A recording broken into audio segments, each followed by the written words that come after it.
त्याचे पाय माझे चित्ती वाचे वदता शिवनाम दयान बाधी क्रोध काम धर्म अर्थ काम मोक्ष जीव देखता प्रत्यक्ष वाचे वदता शिवनाम दयान बाधी क्रोध काम एका जनार्दनी शिव निवारी कळिकाळाच देव वाचे वदता शिवनाम दयान बाधी क्रोध काम विठ्ठल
कृपा करशी जनाला नमस्कार माझा दया योग्याला कुणाही माऊली अशी तुमची माता रमाजी नामे अशी तुमचा पिता तुमचा अवतार पंडुरामात झाला नमस्कार माझा दया योग्याला डोंगरी जावणी लावली समाधी तुम्हा जन्म मरण नाही उपाधी भक्त अशी तुम्ही दावलीला नमस्कार माझा दया योग्याला गोपियाला दिसता काळाची काळ कधी भक्तांसाठी होता अशी बाळ भाविक भक्तांचा प्रतिपाळ केला नमस्कार माझा दया योग्याला सुखी निद्रा करिता नसे अंतरुण अंगावर गोपीने बोटी तिने स्वतःची चिंता तुम्हाला नमस्कार माझा दया योग्याला 14 वर्ष पंड धरीला उपवास शरीर निर्वासाठी लिंबाचा रस उकळते पाणी घेतली अंघोळीस नमस्कार माझा दया योग्याला कधी मागती पैसा पांती काला तो पैसा तुम्ही दिला लेकराला कधी काय होणार सांगता विनाला नमस्कार माझा दया योग्याला हे अष्टक मनता साधकाला कोणती बाधा होईना जीवाला हे मस्तक त्यांच्या चरणाला नमस्कार माझा दया योग्याला महायोग पीठे तटे बिंबरत्यम वर पुंडलिकाय दातुन मनींद्रे समगर्त निष्ठं समानंद कंदम परब्रह्मलिंगम भजे पांडुरंगम पांडुरंगा गुरु प्रथम नमः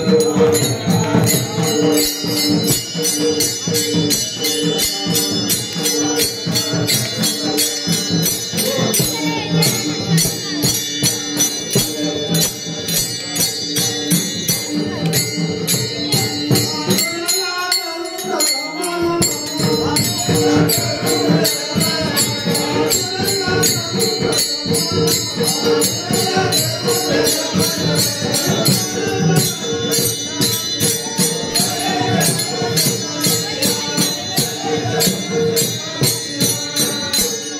पांडुरंगा करू प्रथम मन दुसरे चरण संतांचिया त्यांच्या कृपादाने कधीचा विस्तारू बाबाजी सद्गुरु दास तुका जयांची क्रिया स्मरण सकळ सिद्धींचे अधिकरण हे जीवन दुसरी चरण श्री गुरूंची नमस्कार मी आता श्री गुरु चरण सरोज रज निज मन मुकर सुधारी वर्ण विमल सुजोदायिको फलचारी बुद्धिहीन तनु जानिके पवन सुमिरो कुमार बल बुद्धि विद्या देहु मागे हरहु कलेश विकार।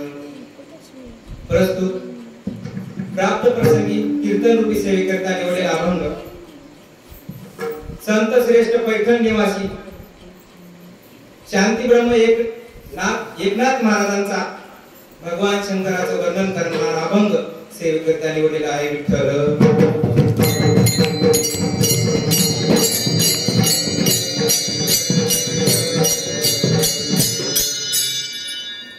संकल्पित वेळेच्या अभंगाचं कायचं चिंतन काय भूमिका मला आपल्या समोर मांडण्याचा प्रयत्न करायचा आहे।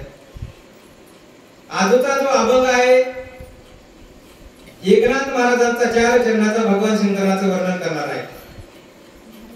आजच्या या महाशिवरात्री निमित्त आपल्या गावामध्ये ही कीर्तन रूपी सेवा आहे आणि ही कीर्तन रूपी सेवा माझ्या अल्पमती अल्पज्ञानी पामराच्या वाटेल हेच माझे भाग्य।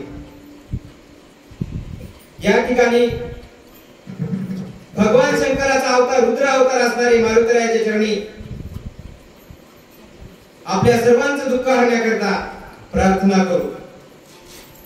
हे दुःख भंजन मारुती नंदन हे दुःख भंजन मारुती नंदन सुनलो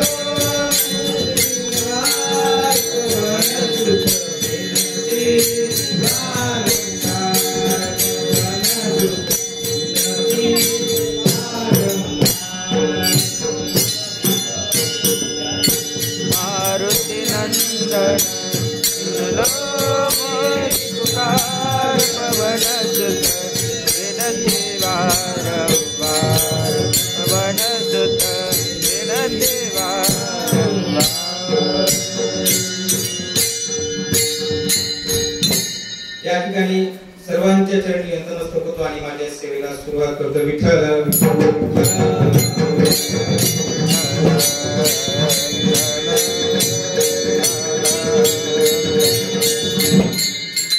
आजचा जो अभंग आहे शांती ब्रह्म एकनाथ महाराजांचा 4 चरणाचा आहे। नाथ महाराज या ठिकाणी भगवान शंकराचं वर्णन करतात।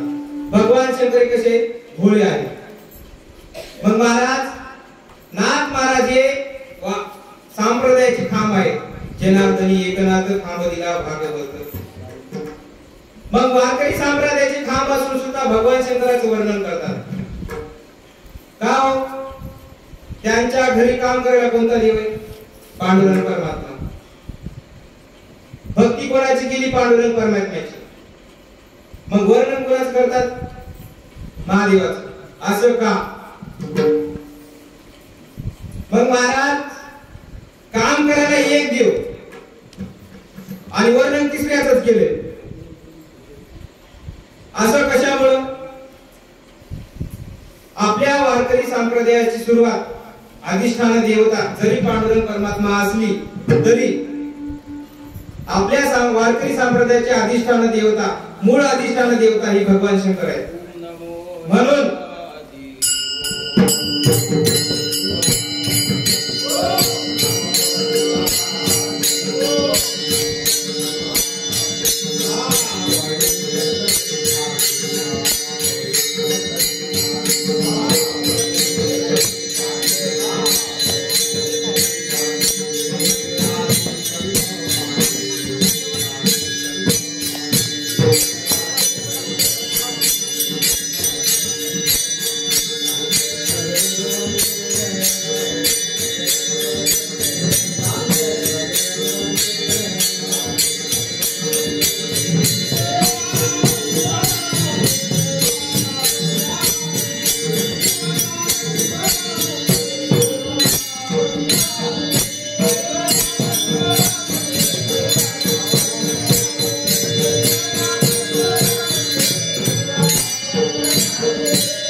भगवान शंकर आहे.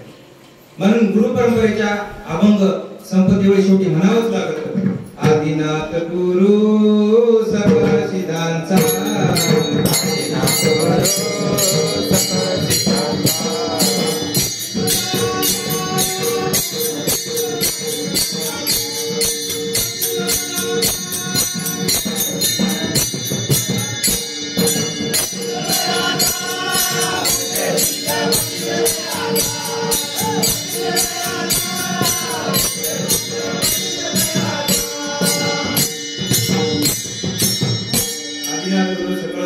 मच्छिंद्र दयाचा मुख्य शिष्य.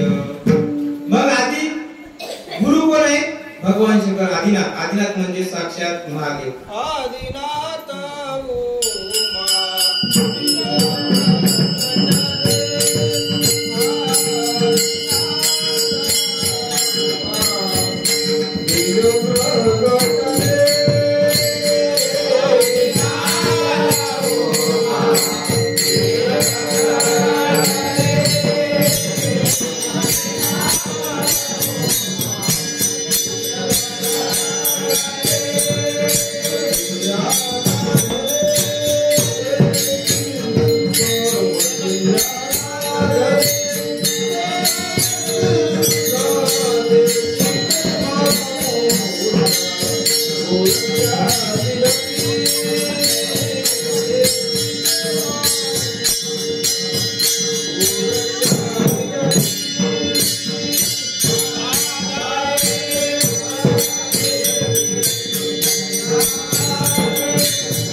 बीज प्रगटले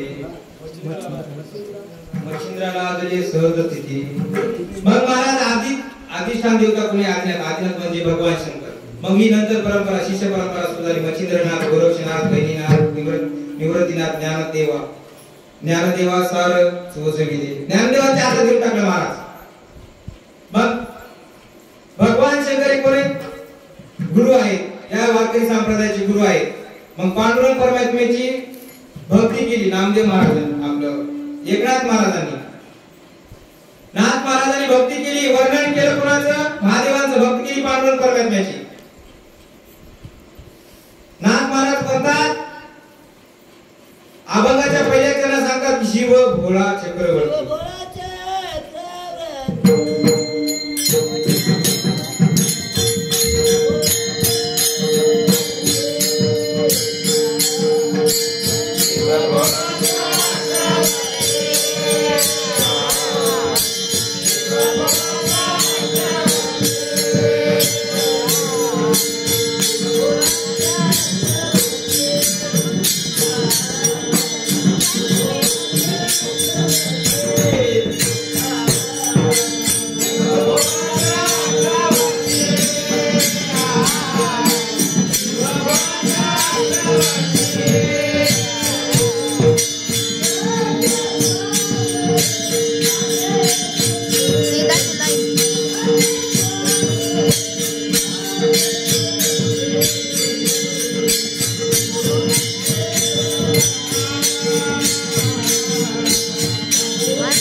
पहिल्या चरणामध्ये भगवान शंकराबद्दल शिवा शब्द वापरतात. मग शिव या शब्दाचे चार अर्थ आहेत. शिव या शब्दाचा पहिला अर्थ आहे शिव म्हणजे स्पर्श करणं. लहान मुलं खेळतात बघा शिवला पाणी, त्याच्यात शिव, ते झाला पहिला अर्थ. शिव या शब्दाचा दुसरा अर्थ आहे शिव म्हणजे शर्ट फाटलाय नीट शिव, तुमचा नाही.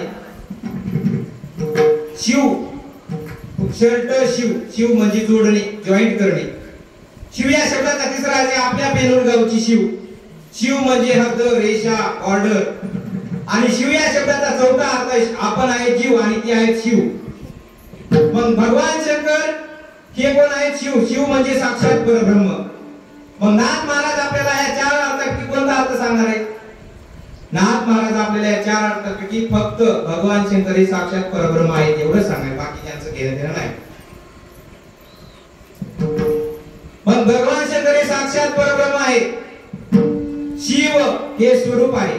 बोला हा त्यांचा स्वभाव आहे. आणि चक्रवर्ती हे त्यांचं सामर्थ्य. विठ्ठल विठ्ठल.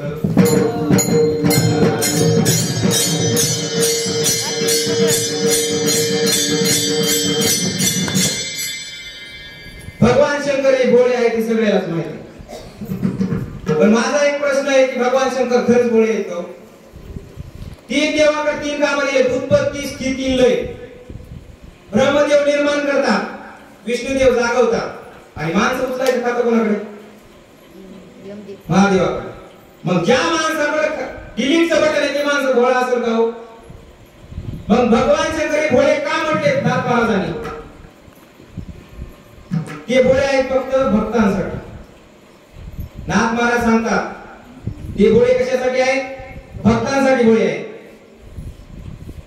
तसा भोळा नाही. तुका म्हणे भोळा जिंको जाणे कळे काळा. तसा भोळा नाही. ते काळाला शिकले त्यांनी, पण ते तसे भोळे नाही. ते भक्तांसाठी भोळे आहेत. विठ्ठल विठ्ठल.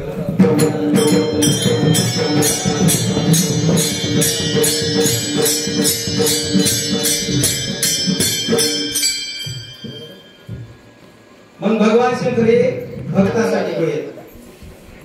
शिवपुराणात ही कथा आहे ना, सगळ्यांना पाठांतरात एकदम आपल्याला संक्षिप्त रूपात ऐकायची कथा. सगळ्यांच्या पाठांतरात आपल्याला कमी बॉल मध्ये जास्त रन काढायचे. एक शिकारी होता महाराज, आणि तो शिकारी दररोज जंगलात जाऊन आपल्या शिकार करायचा आणि आपल्या घराचा उदरनिर्वाह भागवायचा. असंच महाराज एके दिवशी तो जंगलात गेला, शिकार करायला गेला. तळ्याच्या बाजूला एक झाड होतं महाराज, त्या झाडावरती चढला, झाडावर जाऊन बसला आणि हरणाची वाट बघत बसला महाराज.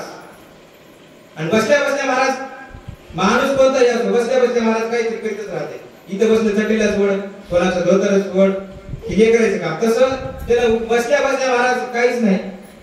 बेलाची पानं तोडली, आणखी झाड होतं बेलाचं, आणि त्याला पानं तोडली, खाली टाकली. त्याला माहित नाही त्या दिवशी काय होतं आणि ते झाड कशाचं, त्याला अजिबात काहीच माहित नाही.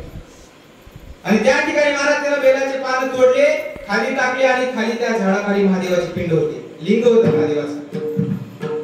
त्या लिंगावर लाखोंच्या वर बेल पडला महाराज. नकळत त्या दिवशी त्याच्याकडून उपवास घडला. महादेव प्रसन्न झाले. महादेव प्रसन्न झाल्यावर महादेव त्याच्या जवळ आले. महादेवांना विचारलं, सांग तुला काय पाहिजे? महाराज आता आपल्यासारखा माणूस असला तर काय काय मागत होते? आपण मग त्याच्या हे पाहिजे, ते पाहिजे, बंगला पाहिजे, गाडी पाहिजे. मग तो माणूस काय म्हणतो? ते भोळाच माणूस, ते शिकारी माणूस, त्याला काय पाहिजे? ते म्हणला, देवा मला काहीच नको, मला फक्त हरणाची भाषा कळू दे, हरणाला मी भाषा कळते, बाकी काही नको. देवाने सांगितलं, तथा असतो. देवाने दिला आशीर्वाद. देव गेले निघून.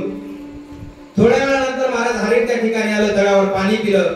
पाणी पिल्यानंतर परत जाते वेळेस महाराज त्याचे शिंग जे आहेत ते शिंग त्या जाळ्यात अडकले महाराज, झाडाच्या जाळ्यात. आणि त्या ठिकाणी जाळ्यात अडकल्या महाराज, त्या ठिकाणी ते हरिण खाली पडलं, खाली बसलं. आणि हरिण खाली बसल्या महाराज, शिकारीने त्याला पाहिलं, बाण धरला. मारणार तोच महाराज त्या हरणाची पत्नी आली. हरणाची पत्नी आली महाराज, त्याने बघितलं. हरणाची पत्नी म्हणायला लागली, थांबा शिकारी दादा, थांबा थांबा, मारू नका. मग हरिण म्हणते, मला मारा. ती हरणाची पत्नी म्हणते, मला मारा. नंतर महाराज त्या हरणीची लेकरं आली. लेकरं म्हणतात, आम्हाला मारा. बाप म्हणते, मला मारा. माय म्हणते, मला मारा. लेकरं म्हणतात, मला मारा. महाराज त्या शिकाऱ्याच्या डोळ्यात पाणी आलं, त्याच्या हृदयात दया उत्पन्न झाली. आणि त्या ठिकाणी त्या शिकाऱ्यानं बाण हाताखाली सोडला. महाराज डोळ्यात अश्रू आले. त्याने हात जोडले आणि विनंती करून सांगितली, महादेवाची शपथ घेऊन सांगतो म्हणला, मी तुम्हाला मारणार नाही म्हणला. ते हरिण म्हणले, नाही नाही म्हणले, तुला घरी ज्ञान अवघड होते म्हणून तुम्हाला मारायला सांभाळ. नाही नाही म्हणला, खरंच म्हणला, तुमच्या एवढं जिव्हाळा करणारं, एकमेकावर प्रेम करणारं मी कुटुंब आज पाहिलं म्हणला. आणि मी तर वर्षानुवर्ष तुम्हाला मारण्याचा प्रयत्न केला म्हणला, मारतच आलेलो आहे म्हणा, मी तर शिकारच करण्यात आलेलो आहे म्हणा. आणि त्या ठिकाणी त्या शिकारीने हात जोडले आणि ती शिकारी परत वापस आला. आणि त्याच्या पाठोपाठ त्याच्या हरणाचं कुटुंब लागलं महाराज.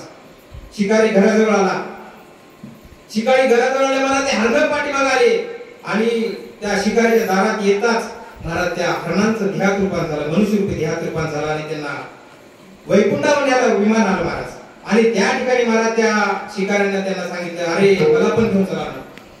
मग त्यावेळेस ते मनुष्यरूपी हरींचे साथीला देव त्यांनी सांगितलं अरे शिकारी दादा आज होती महाशिवरात्र, नकळत तुझ्याकडून उपवास घडला. अरे महादेवाचे भरपूर भक्त आहेत, उपवास करतात पण रोज 2-2 डबे खातात शाबूचे, पण तुझ्यासारखा निरंकार उपवास धरणारा कोणीच नाही.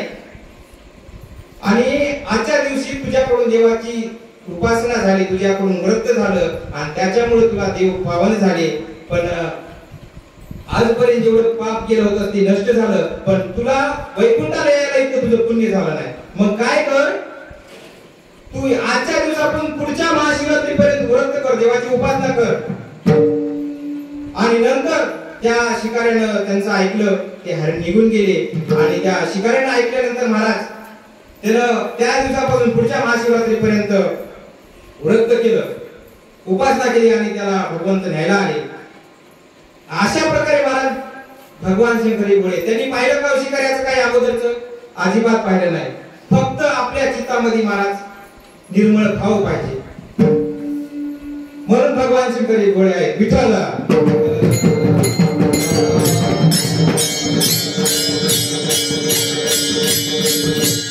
मग महाराज एक प्रश्न असा आहे, माणसानं भोळा असावं का?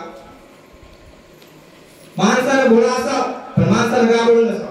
गावळं म्हणजे कसं अर्ध पिकलेला अर्ध कच्चा. असा माणूस म्हणला धोका दिला म्हणून समजा, एक तर अतिज्ञानी परवडला नाही तर अतिमूर्ख परवडला. पण गावळा माणूस म्हणला म्हणजे 100% धोका दिला. आता ज्याला जास्त गायनातलं जास्त कळते मला ते वादच करीत नाही. ज्यांना काही कळत नाही त्यांचा तर विषयच येत नाही. पण गायनातलं त्यांना थोडं जरी कळतं मला ते खाली बसले बसले थोडं वर म्हणा की थोडं वर करेल भरतेला मारायचं काय वर म्हणून. मग महाराज माणसानं भोळ असावं पण गाबळ नसावं, ज्ञानी असावं पण अतिज्ञानी असावं, येडा असावं पण फार येडा नसावं. विठ्ठल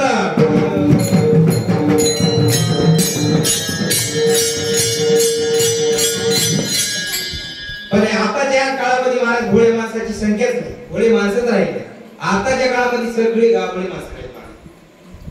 सगळे काय विचारतात काय नाही काही सांगता येणार महाराज. त्यांचे प्रश्न असे असतात की महाराज कधी काय म्हणतील ते बी सांगता येत. आणि त्याने असंच एक जण माझ्याकडे आला आणि म्हटला पंढरपुरामध्ये पांडुरंग पुरण रुक्मिणी मार्ग काढला. पांडुरंगाने रुक्मिणी वाहण्या केला. मला धर्मपत्नी असून जवळ ठेवलं नाही. मला रुक्मिणी माग का एवढाच प्रश्न लावला दिला माझ्या माग, रुक्मिणी माग का रुक्मिणी माग का रुक्मिणी माग का रुक्मिणी माग का. और म्हणलं तो एवढाच प्रश्न आहे रुक्मिणी माग का. हा म्हणलं ऐक तू विठ्ठल आणि तुझी मंडळी रुक्मिणी, मला सांग म्हणलं मोटरसायकलवर जाताना तुझी रुक्मिणी कुठे बसती? आपली रुक्मिणी मागे बसते म्हणलं. आमचं तसंच आहे ना, उलट आमची रुक्मिणी आमच्या देवापासून 25 हात लांब आहे महाराज. आमच्या देवाचं रुक्मिणी मातेचं ऑफिसच वेगळं आहे. आणि आताची रुक्मिणी मला ड्रायव्हर कोण आहे तेच कळना. ते विठ्ठल पुढं विठ्ठलाच्या पुढं मुंडकं काढते बाबा रुक्मिणी. वेळच लागणार रुक्मिणी चालवायला का विठ्ठल चालवायला गाडी. म्हणून महाराज ते विठ्ठल रुक्मिणी वेगळी, हे विठ्ठल रुक्मिणी वेगळी. म्हणून आताच्या काळामध्ये महाराज आचार विचार काही धर्म राहिला नाही. मी सांगतो ना वारकरी संप्रदाय म्हणून माणसं आहे नाही ते लय आवड विठ्ठल विठ्ठल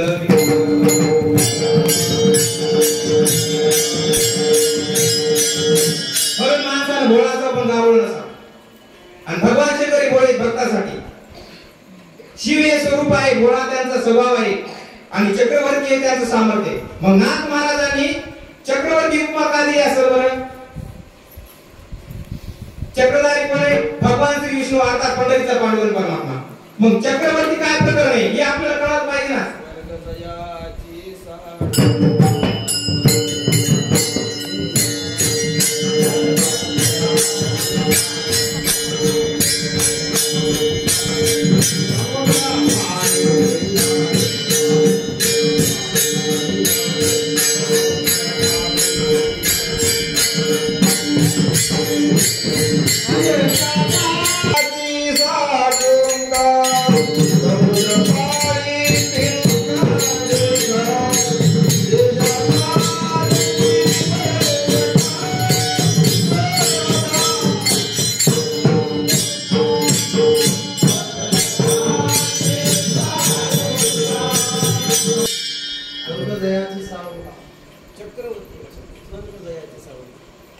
पण भगवान शंकर हे चक्रवर्ती उपमा का दिल्यात महाराजांना? चक्राधारी कोण आहे? भगवान श्री विष्णू अर्थात पंढरीचा पांडुरंग परमात्मा. मग ही चक्रवर्ती काय प्रकरण आहे?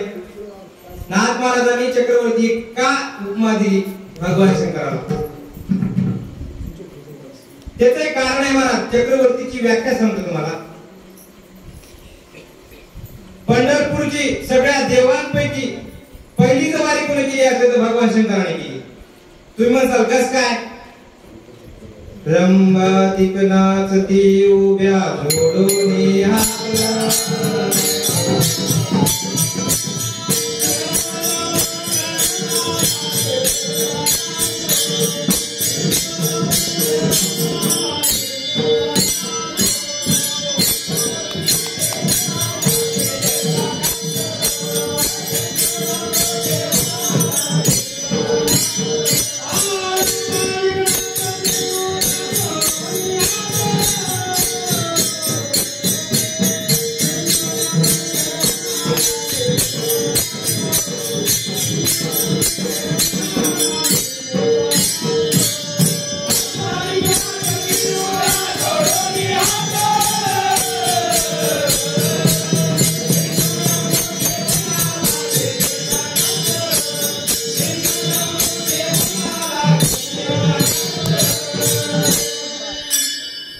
महादेव निघाले महाराज पंढरपूरच्या वारीला.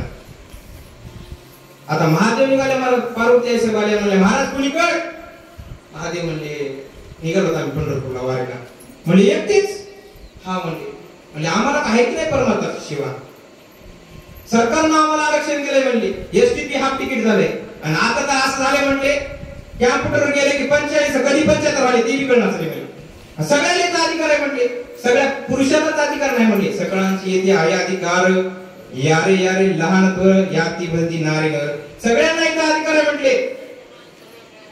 आणि तुम्ही एकटेच निघाले का म्हटले? आम्हाला पण यायचे म्हटले आणि विनंती केली मला पण यायचं म्हटले. मला धर्मपत्नी तशी असावं पार्वती आई साहेबांसाठी. म्हणून महिला मंडळ मालक चांगल्या कामाला जात असताना कधीच अडवायचं नाही का? मालक जर कीर्तनाला जात असतील तर महाराज तुम्ही घरी बसून जरी मालिका बघितली तुझ्यात रंग जीव रंगला तरी महाराज तुम्हाला घरी बसल्या बसल्या 50% पुण्य मिळतं. आणि तुम्ही पण चांगल्या कामाला म्हणून चांगल्याच कामाला जाता, नाही तर निघाले कीर्तनाला बसले धाब्यावर असं होत नाही. मग कसं मिळायचं त्यांना पुण्य? आणि निघाले महाराज हात जोडले. स्वामी म्हणते मला पण यायचं तुमच्यासोबत. काय प्रेम होतं महाराज महादेव पार्वती. आणि महाराज जिथं जिथं पती पत्नीचे विचार एक येतात महाराज तिथं तिथं महादेव पार्वतीचं उदाहरण आहे. चंद्र तेथे चंद्रिका, शंभू तेथे अंबिका. आणि त्या ठिकाणी महाराज विनंती केली काय महादेव आणि पार्वतीच्या जीवनामध्ये महाराज कधीच भांडण तर्क झालं नाही. एक विचार पाहिजे महाराज, पती पत्नीमध्ये एक विचार असले पाहिजे. आणि त्या ठिकाणी महाराज महादेव आणि पार्वतीची एक विचार होते. आणि महिला मंडळाला एकच विनंती मांडली, या कीर्तनात तुम्हाला काय घेऊन जायचंय तुला घेऊन जा, नाही तर न घ्या, पण एक घेऊन जा. महाशिवरात्रीमध्ये एक करा, तुमच्या मालकांना देव म्हणा. संसारात हसा, परमार्थात रडा, अंगणात टाका शेणाचा सडा, त्यात सुंदर रांगोळी काढा. दररोज मालकाच्या पाया पडा, म्हणजे तुमच्या जिंदगीचा होणार नाही राडा. विठ्ठल विठ्ठल विठ्ठल.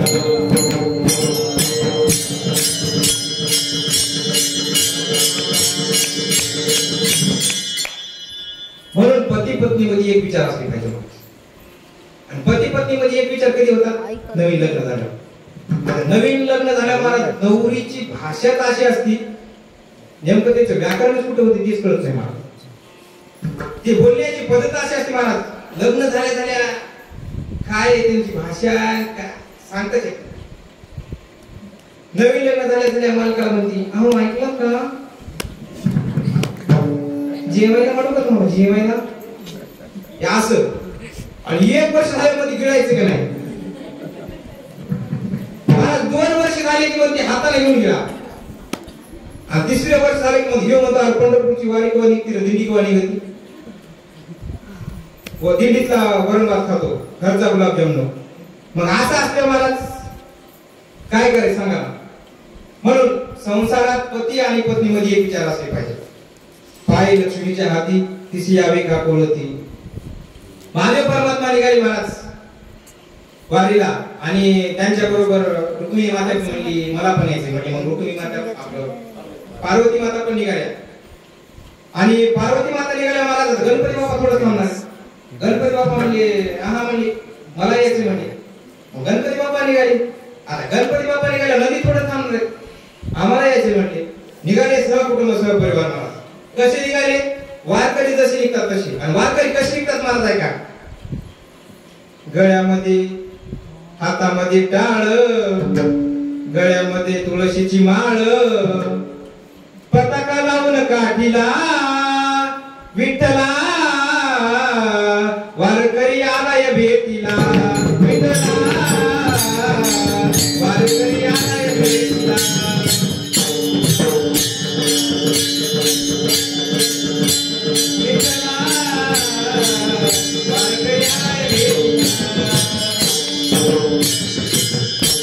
निघाले महाराज पंढरपूरच्या दिशेनं. आले पंढरपूरच्या जवळ आल्या महाराज पद्मावती तळ्यावर दुपारच्या जेवणासाठी थांबले आणि थांबल्या महाराज आता वारकऱ्याची गर्दी वाढत चालली होती. आता गर्दी वाढत चालली होती महाराज पार्वती सांगला तिथूनच पंढरपूरचा कळस दिसला. आणि तो कळस कसा होता महाराज